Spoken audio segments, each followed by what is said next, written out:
Welcome to Fear with Christine Spratley. Living like a head in charge. The podcast where Christine says fear, questions everything, and takes bold action. Christine Spratley is a former professional boxer, nanny, and 29-plus year corporate warrior turned founder of HBIC Advisors, where she is a public speaker and coach. She's been saying fear her whole life, many times without even realizing it. So tune in, spread the word, and get ready, because this isn't about aging with grace.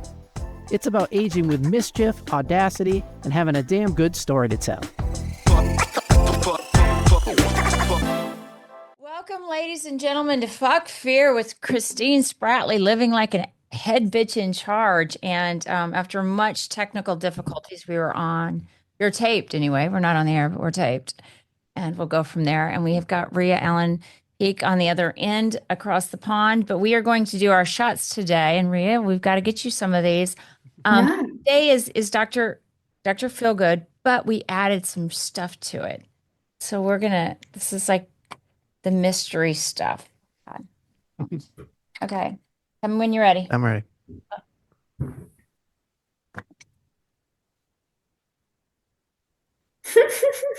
Wow. There are some great faces. Oh. Kind of tastes like steak. What? What? How does that taste like steak? You know, all the pepper. Okay. Yeah, not really, but okay. To him, it tastes like steak. All right. For those of you that don't know, we are not talking about steak. We are talking about the second episode in our burnout series of 2.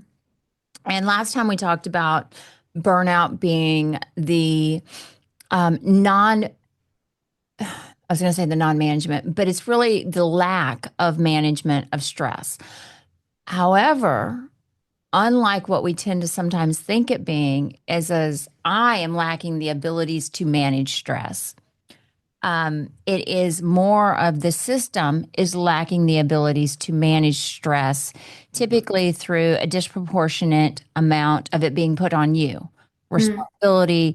And so there is no time to replenish when you're depleted. Plain and simple. But I found a clip. Hold on a second. Joe, did you get that clip? Every day we are faced with challenges and obstacles which can help us grow and help define us. And when stress creeps in, well, it can make things seem quite impossible. It can even paralyze us and prevent us from doing things that need to be done.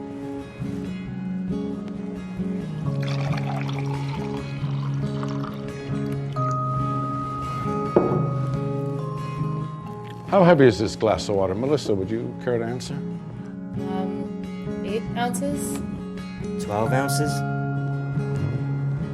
16 ounces. The absolute weight of the glass doesn't matter.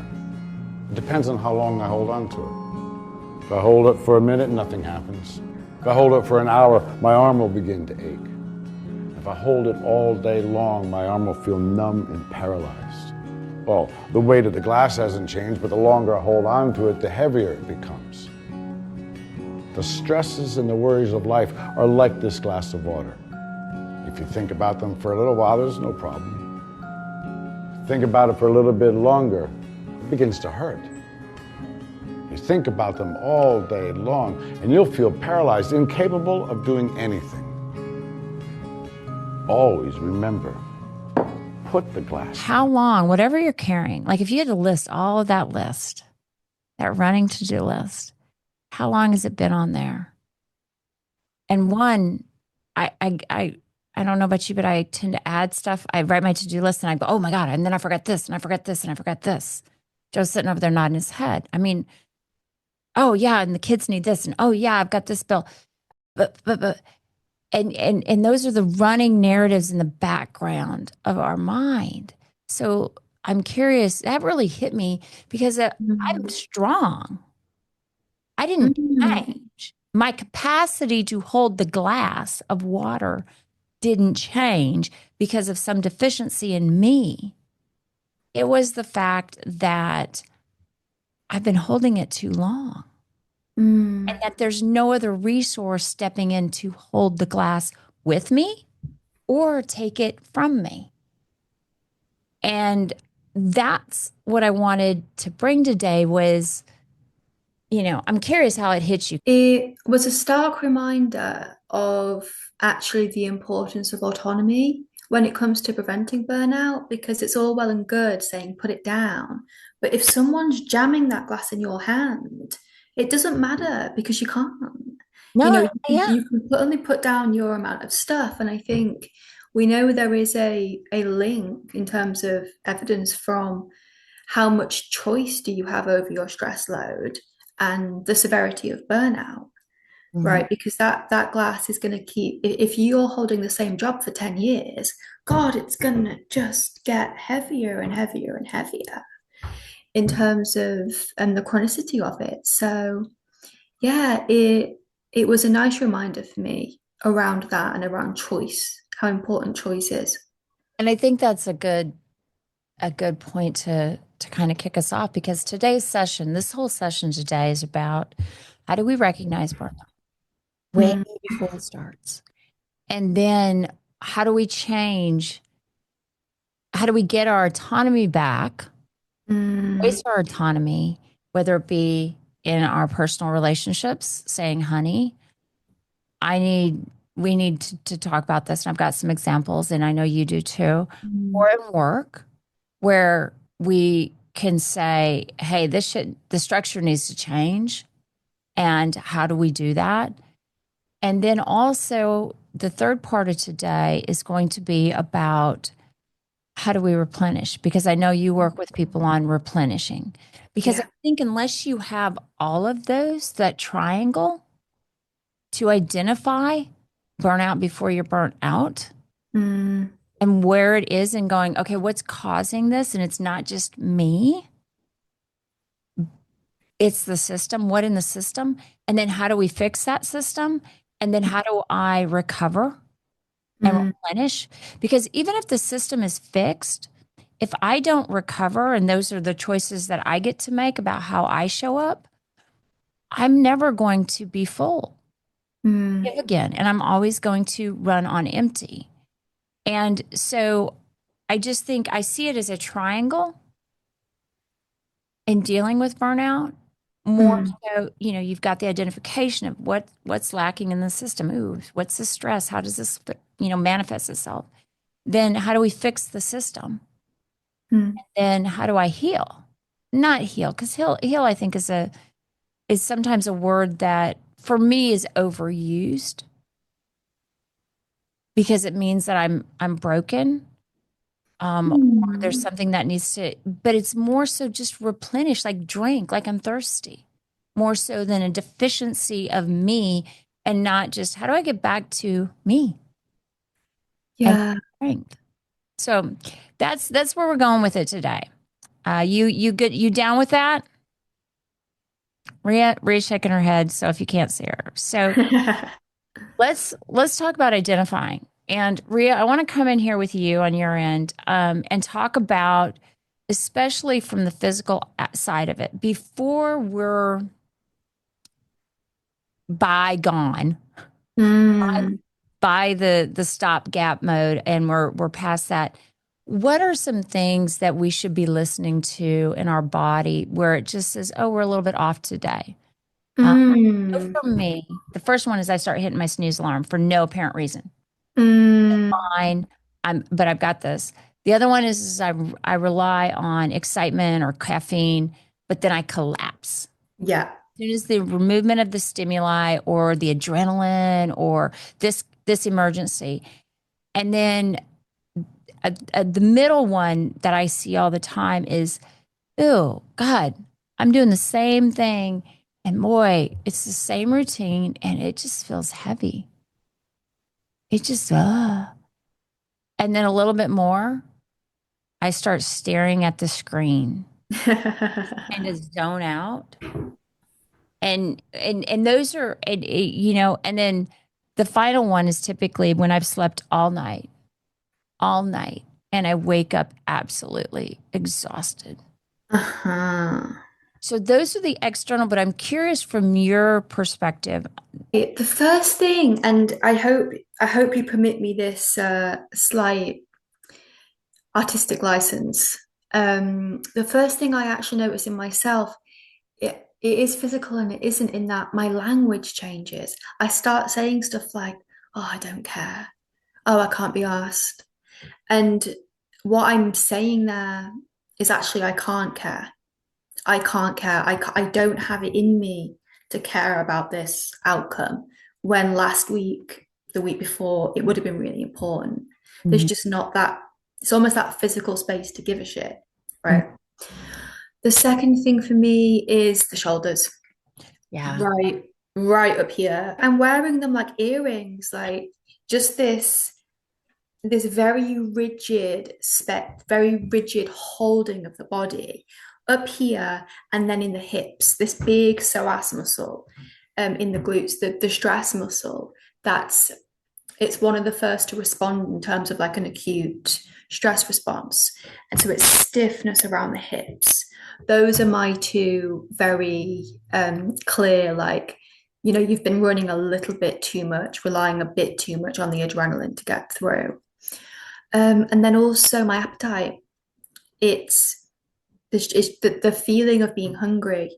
It's just not there because you're so much in the fight flight. The body's burning all of its physical kind of backup supply, and it's not ready to. Almost can't take in new ones because it's in that mode of, if we were way back in, primal times, would be being chased. You're not going to stop and have a sandwich if you're being chased by a leopard. And you're not going to Subway. You've not got time. So yeah, and then I think the general, and those are the kind of the first stages. And then for me, it becomes just lethargy. It doesn't matter how much you lie down because you're just more tired. It's the restless, the lack of nourishing rest, the lack of ability to get nourishing rest. And then the aches, the back aches, the headaches, the lack of pleasure in the body. And then, as you say, you're going for the entertainment, you're going for the things that shot of dopamine, that shot of enjoyment, just to get you through, because you're not, like say, well, you're undernourished. Yeah. So of course you are. I call it like, building jumping or train skipping, where you're hopping from one to the other to get you to the next. And it's like, and it's interesting because when you were talking, my body is screaming. It's like the tightness in my jaw. Yeah, that's why that there. My and Nate, my physio, and my PT person, Emily, would just be like, "Oh yes, you hold it all in your shoulders," and then my lower back. I'm always trying to shift my head, so I can have that movement of loosening it up. The others that I find are like, I wake up at 3 a.m. and I'm wired. And I remember this, I would get up, I'd go to bed around 9. I would sort of fall asleep, but not really. David would come to bed around maybe 1 or 2, my ex. And I'd be so light sleeping, I'd wake up and then I couldn't get back to sleep. So I'd get up and I'd work. Yeah. And I would do that and do that and do that. And I would but I couldn't sleep. And then when I did, I didn't feel rested at all. And then again, I've seen this in some friends of mine who've gone through this, is that they just keep getting sick. And it's never, this is what pisses me off. It's never, I'm sick and I'm out. It's like I'm sick. Low level. Yeah. And then the whole of, you have zero desire and no, food has no appeal. Yeah. Which I love food. But you're right. If I'm being chased by a cheetah, I'm not going to stop for a sandwich. If that's where my body is, it's running. Now, I'm curious to see, what are your signs for emotional detachment? Because again, the three are areas. One is the energy depletion. We talked a little bit about that. the physical signs, but then the emotional detachment when, that our listeners could go, oh yeah, like I'm trying to give them things they can see themselves in, or, you can see themselves yourselves in.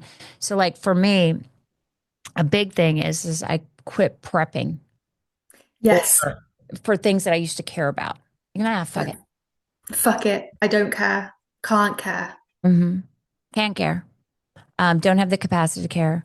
I avoid people Yeah. that take, and I avoid the wrong people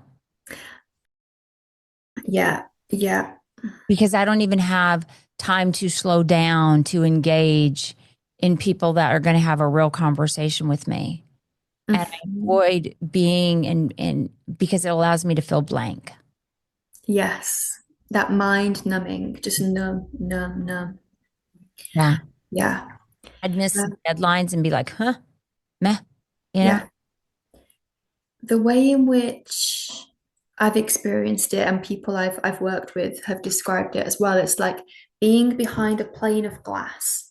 It's like your life is out there and you can almost, you could force yourself to grasp it, but you don't have the energy to put your hand out and really feel it as real. There's like this almost slight dissociation from being really present because of that ongoing overwhelm of just no. And I think as well, it's guilt. It's guilt that you're not showing up your best.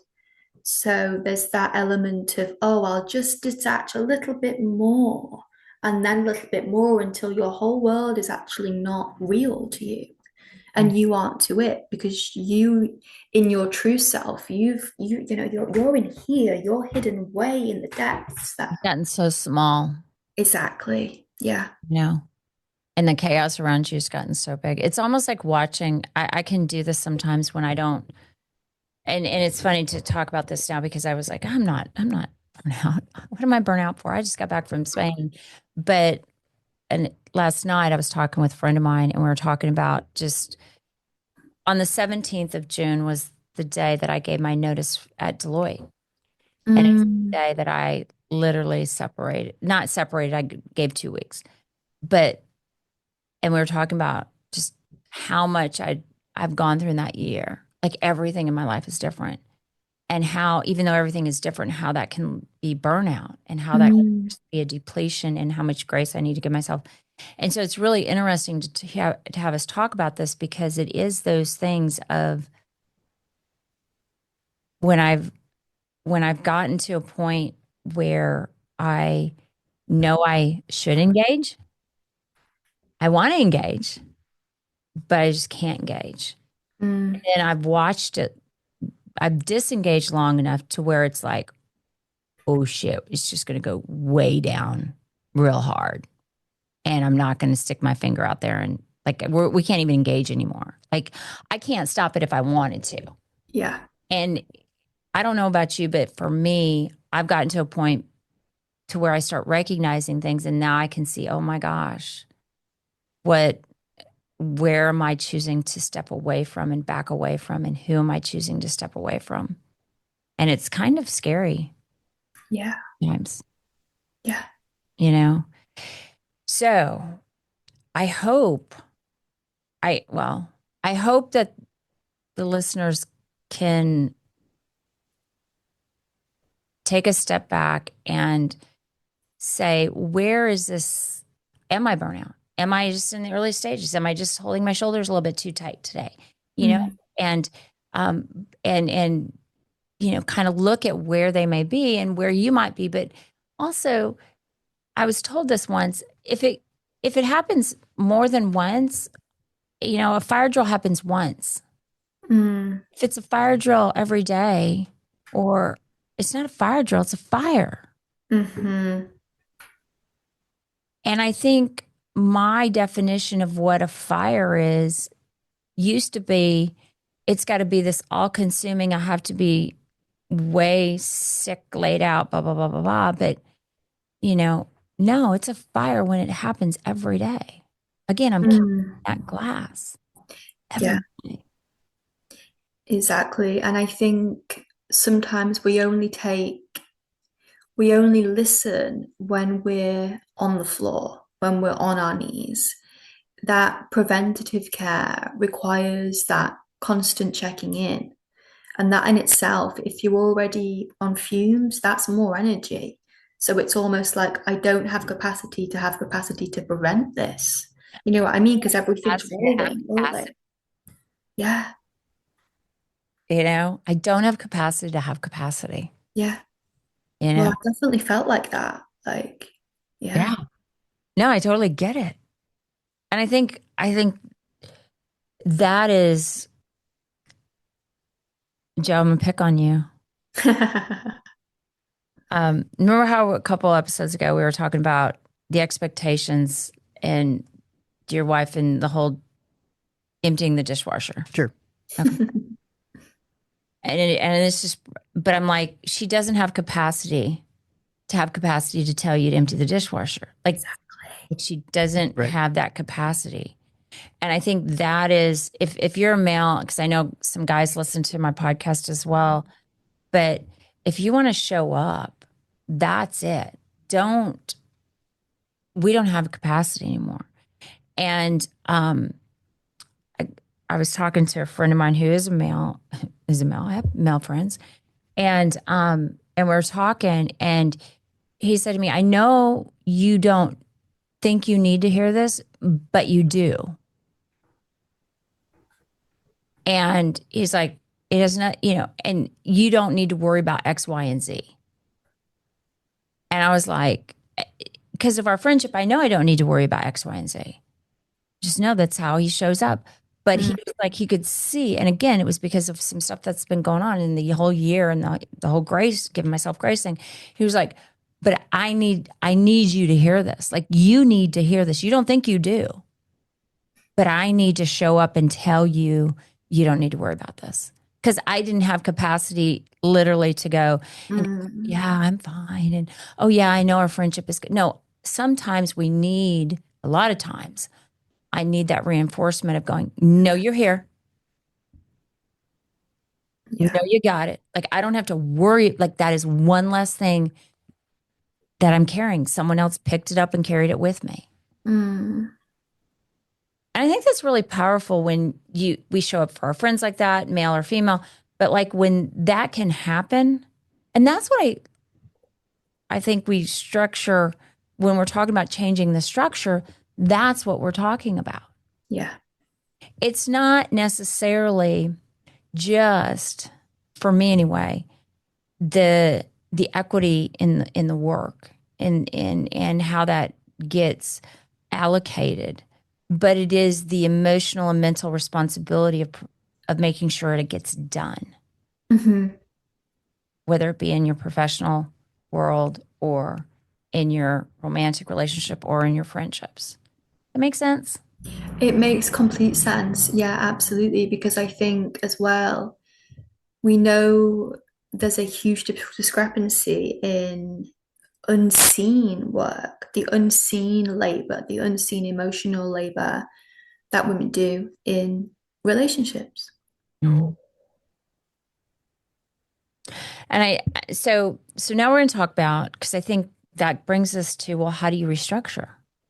And how do you ask for that? And I can tell you, last time I talked about an example where I had said, the system needs to be restructured and this is not. And there was some repercussions, because I do know that in business for women, it's not a fine line. It's a big, huge line. It's like no one says it exists even, but it is, and it does exist, that we have to walk between, look like we're whining, and we talked about this last time. You should be grateful to be here. It just, come on, buck up and go on. And so one of the things I did last year is I gave a talk on the boys club, their game, our rules, your style. Meaning, all right, we got to play as long as there's the majority of them in charge. It's their game. Okay, but we're going to play by our rules, and then everybody adds their own style to it. So in that, I started, because I do this in coaching, where I work with a lot of women on what do you want to say? What do we want to get across? But then turn it into male tones, male verbiage, because they are the receivers of the information. Mm. Okay. And I would love for them to get and put their feelings hat on. But I haven't seen a lot of that, especially in the US right now, corporate. And more it happens. But if I can, and an example of this is, I'm feeling really burnout here. We need to work on kind of some of this workload reorganization. If I say that, it's very different than if I say, you know what, if so-and-so picks this task up, I can focus on client strategy, which has a higher ROI. It gets the same, potentially even better result. Yeah. And for me, I liked it because for me in business, I knew how I felt. Yeah. I knew I was burnt out. But I also knew that if so-and-so did more, and I'm not talking about shrinking my responsibilities, but just, again, equity here, then I could get the high value, which then gave the ROI that my company really wanted in high performing teams and things like that. Let's get someone else up to speed on this. No one needs to be the single point of failure, like distribution. It's different than if I say, oh, I need someone else to step in. Let's do a 10-minute check-in because, to catch up on load issues, on resource allocation issues, so we don't have a stall out. Those types of phrasings are much more direct. And again, we're going to talk about outside of that and in relationships. But I think for me, when I'm working in business, it does a lot of things when I take a little bit off of and I don't say, hey, I'm slammed. If I say, hey, this is not good for the team nor my client. If we have one point and it all goes through here, or a simple thing of we need a snapshot of who slammed. No guessing games. Let's just all put it out on the table and we have a discussion. Because then I'm asking everybody else's, what's your schedule? Are you feeling slammed? And then I could throw mine out there too. And it's not just a me thing. It's a system thing that gets to get addressed. Let's build a process so people don't wait until they're hit the wall to say something. Well, that process applies to me too. I get to use it.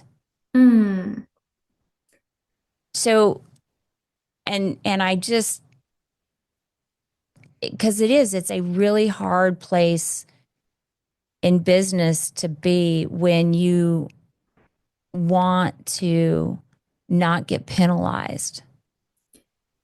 Yeah, it is. And I think obviously you have different experiences to me in terms of the workplace. I think the observation that I make around burnout and around this kind of paradigm is that, as ever in this space, it's on the person, it's on the person carrying the load to fix the systemic issue. It's like asking people of color to fix racism. It's problematic but effective. So I want to challenge you because I want us to go here because I really think, and that's the thing, is because it's asking, like you said, the people of color to fix racism. I'm not saying it's my responsibility to do that. What I'm saying though is what do I do because I've got to say something. No, of course. I've got to raise my hand somehow. And so my thing isn't, hey, it's my responsibility to change the system. My goal is to say, what is the most effective way I can bring this up? Yeah. Yeah. Makes sense? No, I completely, I hear and see the difference, and I recognize that the suggestion that you're making and how you're working with this is the most effective way in which one can. My comment is that it's a shame that the burden falls on you. Oh Do you yeah. see what I mean? Oh Because, God, yeah. and that's the point. And I think my wish for the future is that that infrastructure is in place so that the person that's burning out, it's caught, otherwise it's held by the team. It's not taking more from you whilst you're in that state. It's in the same way of women carrying car keys to kind of walk down the street at night. Yeah. We shouldn't have to do that. You're carrying your car keys. Yeah. You know what I mean? Like, and I recognize it's what's You're carrying necessary. your whistle, you're carrying your mace, you're carrying Yeah. And actually, physically, we're carrying that shit because we feel unsafe because of other people's behavior. And it's the same, it's necessary and we need it and it's really smart. But we wish that wasn't the case. And I think that's my comment. Yeah. I totally agree. And it is very um it's funny because I was talking to a friend of mine who I was going through something and I said to him, I said, I think I have a little bit of inkling now of what you may. And he's a person he's a person of color, he's black, and towards about racism where it's like they just don't want you to exist Uh-huh. in your form. Yeah. Because I was going through something where there was nothing I could do that, and this person didn't want, and it and we had a discussion, and it was interesting because he's like, yeah, that's it, and that's too bad. Mm. But in order for me to get to a point where change occurs, Mm. I have to be part of the change. And I liken this to when I used to walk down my street and there'd be trash on my sidewalk. And it's like somebody else already put that shit here. I walked Mm-hmm. by it for 3 days in a row. Now I guess I can pick it up. So how do I pick it up? Mm. And then how do I go about saying, hey, no more trash? Do I move to a different part? What do I do? So that is the thing behind going, okay, how do we change the system? Mm-hmm. Because silence isn't an option. No. Fuck you and walking away isn't always an option. No, and nor should it be. Nor should it, and it sucks that those are even like those are the two options that Yeah, we have to have. exactly. So it's like, how do you? So for in your case, how have you been able to go? Okay, this is the system. How do we change it? Is it the conversation with the spouse? Is it the conversation with the friend? Is it I need more of this? I need less of this. Yeah. Oh, I think in terms of how I've navigated this, I it's been a big lesson because what I've realized in my experience is that it's those conversations that can in turn highlight the reason for the chronic burnout. And in actual fact, it's highlighted to me when I do need to go, fuck this. This is not the space because actually you prefer me in a depleted state. You prefer me on my knees rather than helping me get back up. And it's been very revealing as to how I got so burnt out is because you're giving and you're giving in the workplace, you're giving in the home, you're giving in friendships. And it's very few people, or in my circle, it has been very few people that go, hey, let me hold that, or let me half it.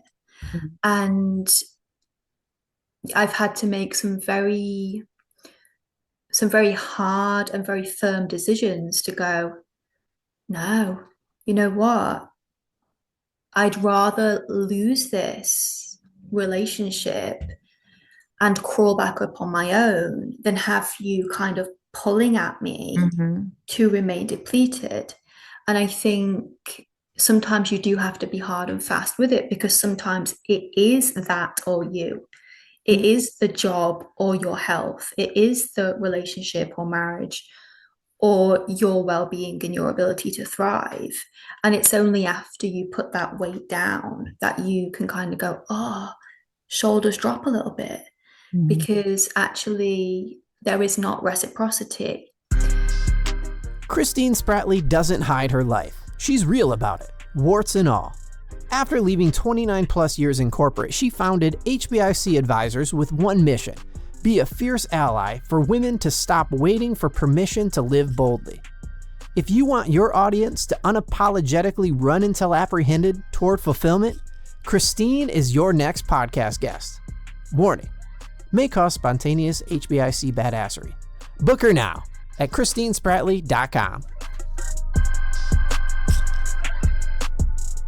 I found this study in the Journal of Applied Psychology about burnout. It's from 2018. And I think what you just said hit on exactly the main point of the study. So basically, the couple of points are women are more prone to seek help with burnout sooner than men seek it later. Common burnout symptom for women is emotional exhaustion, like you guys talked about. For men, it's depersonalization. Of course, this is stereotypical. I mean, everybody's got their own story.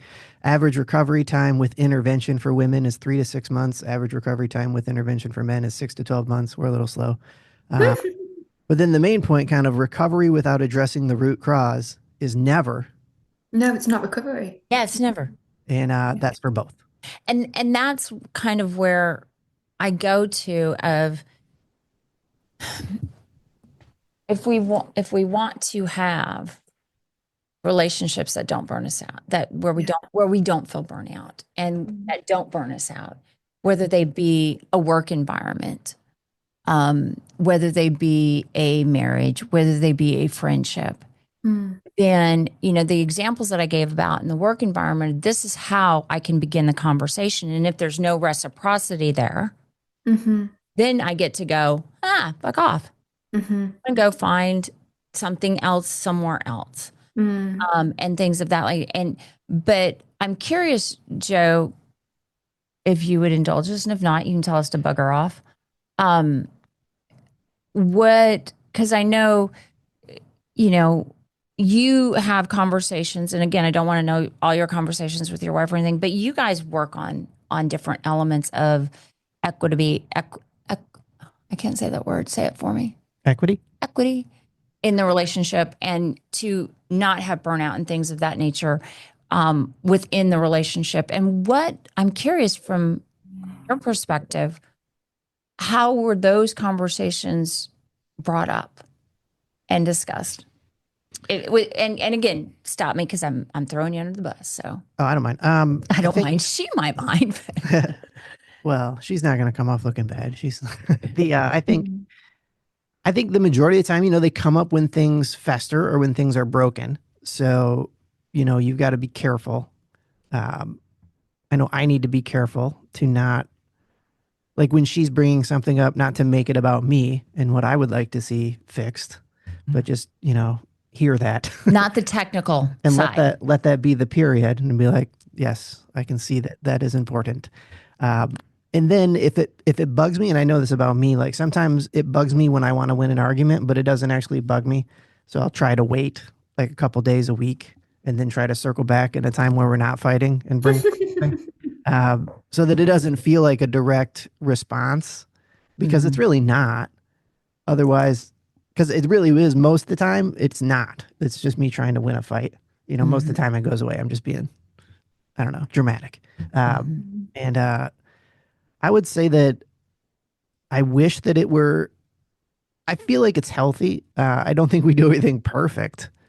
We get in arguments about silly stuff that's not about the thing, when it's about the silly thing, it's not the thing that it's about.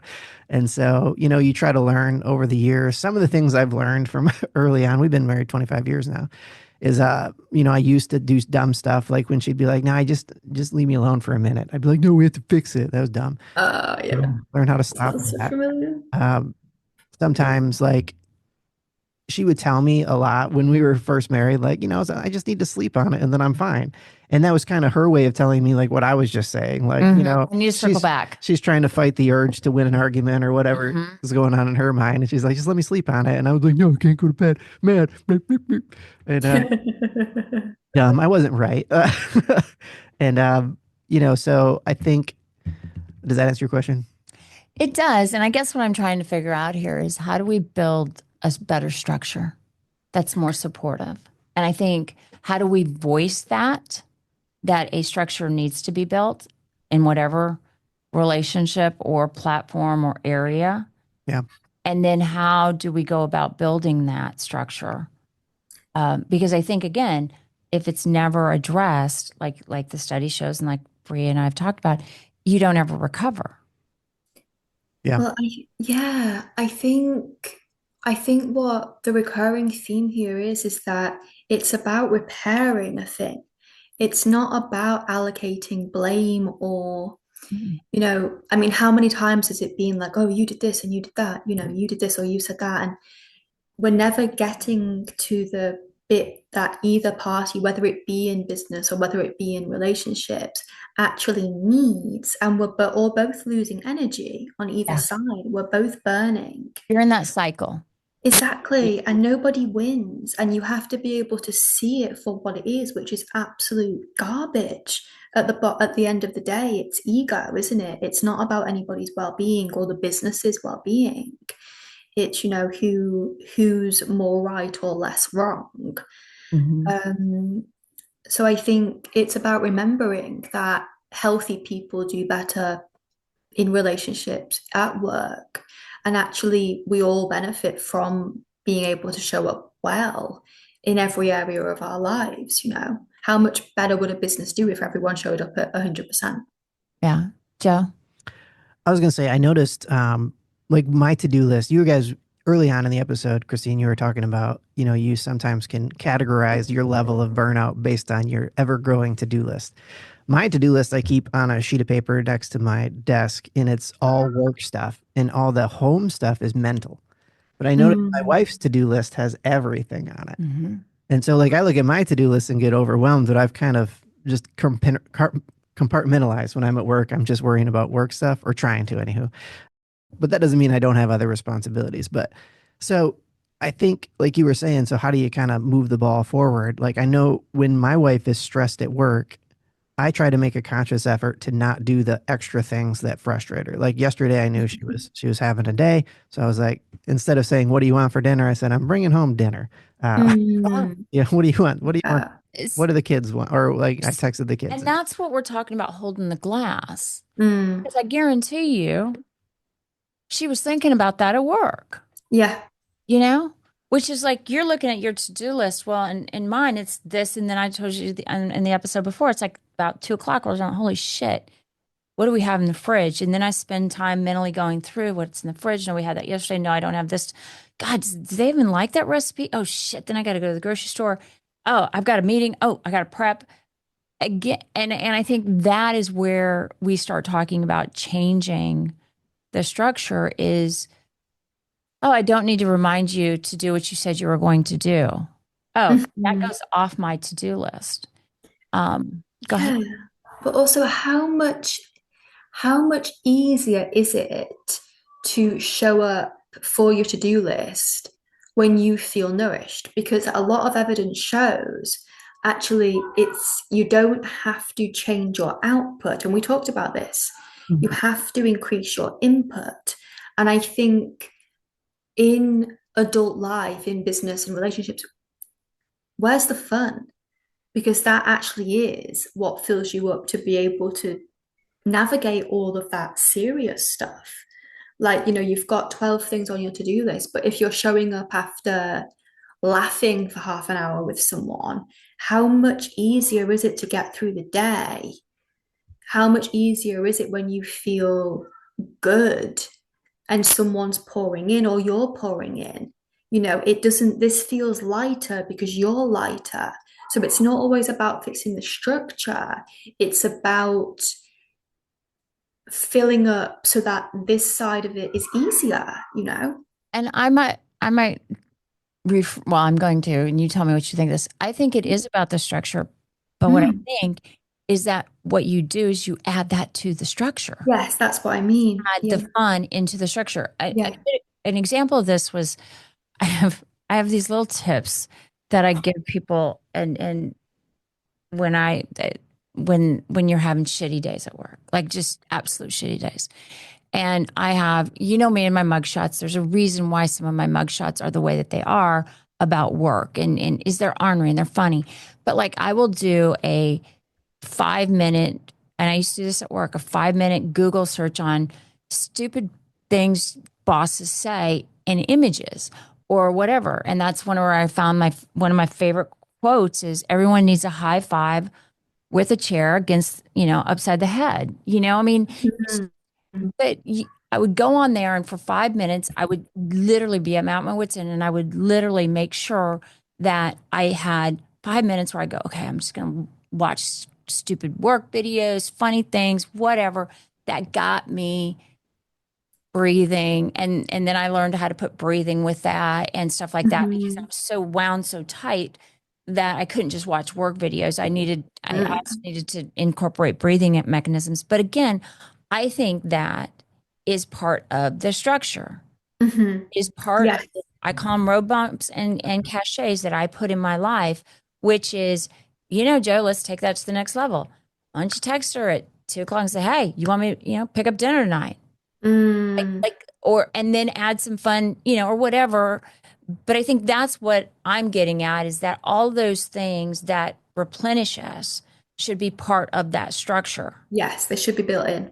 Because that's not even, to me, that may be part of recovery, but it's definitely part of sustainability. Yeah, absolutely. So I don't know. This is interesting. So now my question to you is, what are some things that when we are kind of coming from that state of burnout, I've got certain things that I do, but I'm curious what you do from whether it be, breathing, movement, just different things that you've seen have helped people replenish, not just during it, but they can add to their structure. Yeah. In terms of full-blown burnout, I've got my own experience, and then also I've worked with a lot of women through that process. And it's a long one. My number one kind of takeaway and what I think is really imperative is at the point of burnout, stop trying to fix your burnout. And that might sound contradictory, and people have a lot of resistance to that. But if you're still trying, you're still burning, you need to sink into it. You need to just let it take you. And that can be really hard, and it can be very depressive in some ways. But it's completely required for the nervous system, because otherwise you're holding on to the fumes and it's gonna get you. Let it. Because that's the only way through it. You've got to go through the fire to recover. And if I'm hearing you right, what I hear is typically I hear somebody say, you got to let it take you. And it's like, oh, but it's almost like you just go, yeah, I'm done. That's it. I am done. I'm stop hustling. I need you to pick up the whole fucking load. Let it, yeah. You need to just drop it and stop negotiating with it. Yeah. Stop negotiations with your body. And that looks like different things to different people. But for me, sometimes it looks like, okay, I'm done. Like literally, we shut it down. I did a episode on where it was just, someone was coaching me. Grace was coaching me. She's like, can you put it down for 5 minutes? And then we got up to like half a day. Can you just stop? Yeah. Stop. Yeah. And in AA, they call it hungry, angry, lonely, and tired. Yeah. But how hard, and typically, I don't know if this is the other side of that, is typically the harder it is for me to stop, the closer I am to being on absolute fumes. Absolutely. Yeah. Yeah, absolutely. And so I think the first stage of recovering from burnout is to accept burnout, rest. Then you can move towards, I would say, reclaiming. So, what bits can you start to add back into your life, but only the bits that fill you? So, where do you find joy in your work or in your relationship or in your life? Just a little bit that goes, oh, that I feel good about that. Because if you're stuck in the rest for too long, you can get hopeless, you can get more lost because we need meaning. And I think meaning's really important when it comes to burnout because if you don't find meaning in what you're doing, you're going to burn out faster because you don't know why you're doing it other than to pay your bills. And I don't think that's enough motivation for anybody in the soul or the spirit to actually get through. No. Mm-hmm. And then I would say the bit after reclaiming is the releasing, because we're going to be a bit fucked off. We're going to be a bit resentful as to why we got to that stage and who let us down, and also that we let ourselves down Yeah. in that. I think that's a big part of it. And that needs to be thrown away. So my thing with that is vocalizing, it's shaking, it's physical release and removal from the body in order to be able to let that go. And then you can move towards rising back up. You know, we've gone through this process, we've made those adaptations, we figured out what lights us up, what doesn't, we've grieved it, we've been angry about it, we've been really fucked off about it. And then we can come back out more knowledgeable and doing things that will prevent that and will sustain us, like you've said. One thing that I've seen over in sometimes in my life, I know I've done it, but I've also coached women in it where we go through burnout, we're not fulfilled, we don't find the meaning, but we heal. We start to add a little things that make us happy back, but we don't take that final step in going, I'm going to go get fulfilled. I'm going to go get meaning. I am going to do.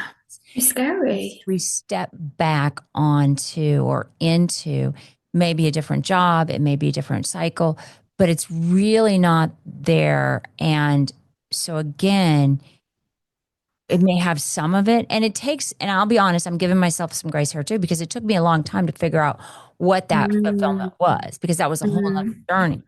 But it's almost like, again, you take a vacation and you go, God, I needed that vacation. Okay, now I come back, I clear headed, I set my business plan, I set this and da, da, da. And it's like, is that what you should be? Should you be coming back to that? And it may not be the big thing, or should you take that, you know, again, whether it's the relationship or, you know, again, it's the structure. Is it the structure? Is there fixable? Or is this, do we need a new structure? And for me, I've seen time, because I was in the industry a long time. And again, gave me lots of things. But could I have left earlier and been more fulfilled and prevented some things from happening that did? And, yeah. Oh, yeah. This reminds me of a piece of research I read recently, which is around Dharma, Ikigai, fulfillment. And they call it the shadow occupation. It's the people who have the jobs, for example, a choir master in a church who wants to be a priest. They're in the church, they're in the environment, and they're this close to being what they want to be. But proximity to what you want to be actually makes you more depressed because you can see the thing, but you're not in the square of it. You know, it's not like you're a gardener.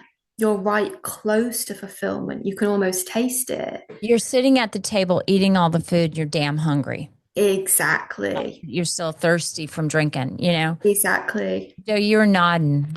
Yeah, I'll just get a little vulnerable here. I went through burnout with the last job I was at.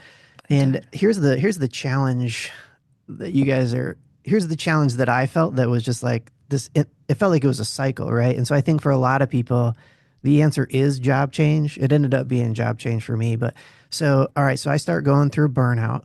And then because of the symptoms of burnout, like depersonalization, not caring as much as I used to, I become less good at my job. Oh yeah. Mm, And so then that increases the pressure from my management. yeah. And so then lovingly, they were like, hey, you should take some time off. And I'm Yeah. like, I don't know if that's going to fix it Mm. because I'm straight out of F's at this point. And, and so it's a weird thing because back to like that idea of like you want to blame somebody, I realized I wanted to get pissed at an organization. Yeah. The organization, I can't anthropomorphize the organization. It can't apologize to me. I could maybe get mad at some people there and seek an apology. But I really wasn't mad at some people there. I was more mad at the system, Yeah. The you know? structure Mm. and the authorizing environment. And I'm dense. So it took me a long freaking time to figure this out before I actually left. But I feel like it's another unfortunate thing of burnout is that being burned out, then you get the added pressure of your management. I'm talking about at work or maybe even relationships. Now You're underperforming. you're underperforming, whether it be at Yeah. anything. And so now you actually deserve the pressure, Mhm. eventually be let go, which is going to piss you off more because you're like, but it's your fault that I'm in this situation. Yeah. So it's a tough cycle. And I think when we talk about the cycle, it's one of those things when we start to, when we start to have the conversations about changing the structure, you are able to see by the response of it is like you said, Joe, they gave you time off, but you're like, I don't think that's going to work. I don't think that's the fix. Whereas some people might go, yeah, that's the fix, but it not be the fix because they're not in the right job for fulfillment purposes. Mhm. I mean, I'm saying all this to let, to let the listeners know this is hard shit. Yeah. I mean, it's not just you're going to fix your structure and everything's going to be okay. You're going to go and maybe figure out that you need to go to a different structure. Well, then you got to figure out, well, is that structure going to support me? Or am I going to end up fucking burnt out here? Or what the hell? For me, it was, oh my God, I'm 54. Well, I was younger. I was like 51, 52. Going, I'm really fucking unhappy. What the hell does that mean?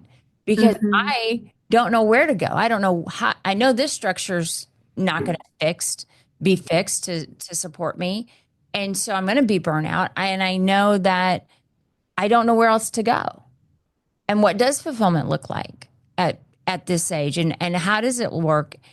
And so I say that because the pure fact, if you're listening to this podcast, the pure fact that you're listening to it and you're considering your level of burnout and taking an inward look at that and knowing that it's there, knowing that it's not you to be fixed, it's a bigger system that you're involved in is enough to start. And that's like enough. Like you get credit for that. Mhm. And I guess I just kind of wanted to take a step back because I was sitting here listening to Joe and I was listening to you, and then I was thinking about all this stuff that I've gone through, and it's not, and we're going to come up with things, and I hate it when my podcast, because if Joe, if it ever happens, smack me, because it isn't about the 5 fucking things that we do to change this stuff right now. That's the part about it being life. Yeah. Is you got to live it, you got to try it on, and you got to go, does this fucking work? And by the time that I realized stuff, it's like been happening like a long time. Joe, you just said that. Yeah, I think, back to that study we quoted, once you identify the root thing, for men, it still takes 6 months to a year. I think it took me 2 to recover. And I thought as soon as I leave the job, I'd be like, done, not burned out. I was like, nope, still burnt out. Yeah. Yeah. And again, it is confusing. I mean, people, I think it's so funny how, what do you want to be when you grow up? Yeah. No, Alive. I'm happy. I want to like, I want to breathe. Yeah. I want to matter. And then how do you turn that into an occupation? And how do you, work within a system, and then how do you deal with patriarchy, and then how do you deal with relationships, and so I mean, it's not a simple answer, No. but it's not something. I also want to say it's not a simple answer, but it is also not something that you have to carry. No, it can be something you get to explore Yeah. if done well and, with care. And if you do it badly, like I tend to do, just fucking hang on. Just Yeah. but hang on to yourself. I don't mean hang on to it or this, but just keep telling yourself. I wrote some stuff today about I am enough. And you heard me say that. Be where your feet are at. Look at your feet and go right here, right now. Dinner's not done. This isn't right. Blah, blah, blah, blah, blah, blah, blah. This has to go out. These things need to be filed. But right here, right now, I am enough. And so, but find those things. Identify, explore. Find the structure. How does it need to change? Does the whole structure need to change? And if so, it's like the Jen Wigmore song HBIC. It's like, I make my own damn rules. Okay, well then what makes me happy? What should the rules be? Because that's a whole nother exploration. But go explore it and then start to find ways to heal and replenish your body. Start listening to it. Just start doing some of those things with a desire to seek. And I say this and I'm smiling for those of you that can't see me. I'm saying it with a smile because it's like without a timeline. Give yourself that grace. Exactly. It's that phrase, Christine, I'm sure you've heard it, is the body keeps the score. But I heard an adaptation recently, which was the body keeps the score, but what if the spirit overwrites it? And I really liked that because I was like, there's redemption there. Like your body might be tired, but actually there's a way more to it than that. And I think it kind of encompasses what we're talking about. Find that meaning, find what lights you up and run with that, because that's what's going to keep it sustainable. And whether that be in a relationship, and romantic, your children, your auntie, you just whatever friendships, whether that be at work, because again, all we get to keep is what we share. And I don't know. Again, everything that I've taken, and I have benefited from my career. I have completely benefited from it. But the things that I value the most are the relationships that I've had. And those have helped me in my darkest times. As I've transitioned from burnout or as I've transitioned into new things and rewritten structures and done that. So, wow, today was an interesting segment. Yeah. Yeah. And just so you know, it started off where it took us about 20, 30 minutes just to get online because we couldn't. It was funny. We were trying all sorts of shit. I was advising Joe on technical stuff, which Oh God. yeah. But sorry, AI overlords. I love the internet. that's right. We need to get those things in there so they'll show up. But no, seriously, this has been a good segment for me, and I hope that my listeners have enjoyed it. And the one thing or a few things I want to leave everybody with is, again, look at your last couple weeks and take your average amount of replenishing time and see how much.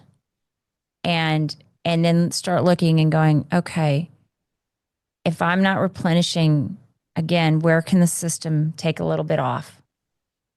Where can the system take a little bit off? And then how do you voice that? And then start looking at whether the system needs to be there or not, or you need a new system, new authorizing environment. But get back, like Rhea said, the autonomy, your choice. And and know that you have choices. Mm. You may not like your options. I was told this by a person today. You may not like your options, Christine, but you got options. Yeah. And while it comes back on me, that's also a very powerful thing. Because if I have the headache, I can take the aspirin. Mm-hmm. And that means, again, it's a system that needs to change, not necessarily me, but I can say to the system, it needs to change. I don't want that system. I want a new system. Mm-hmm. And I want it to change with my input. It should always have my input. Mm. Does that make sense? It does make sense because at the end of the day, it has to work for you. So it requires it, and it will be different for everybody. And I think what I would say is don't make those choices whilst you're burnt out, because the thing about burnout is that, at least for me, I was not in a position to make smart choices. And that's where it helps to have people around you going like, maybe just sit for a bit, Well, I'll pick up dinner. Exactly. I'll pick up dinner, or I've made it whilst you were doing your thing. Yeah. Yeah. Yeah. I got you covered here. Mm. You need to hear this. Yeah. Because you're weak. You need to hear No. so your soul feels full. Yeah. Exactly. So with that, ladies and gentlemen, I thank you for joining us. And until next time, Tubbs. Thanks for tuning in to Fear with Christine Spratley. Living like a head in charge. Don't forget to subscribe, leave a review, tell her what topics you want to hear, and share this episode with someone who could use a pantry full of boldness in their life. Remember, life isn't about aging with grace. It's about aging with mischief, audacity, and having a damn good story to tell. So show up, take action, and keep saying fear.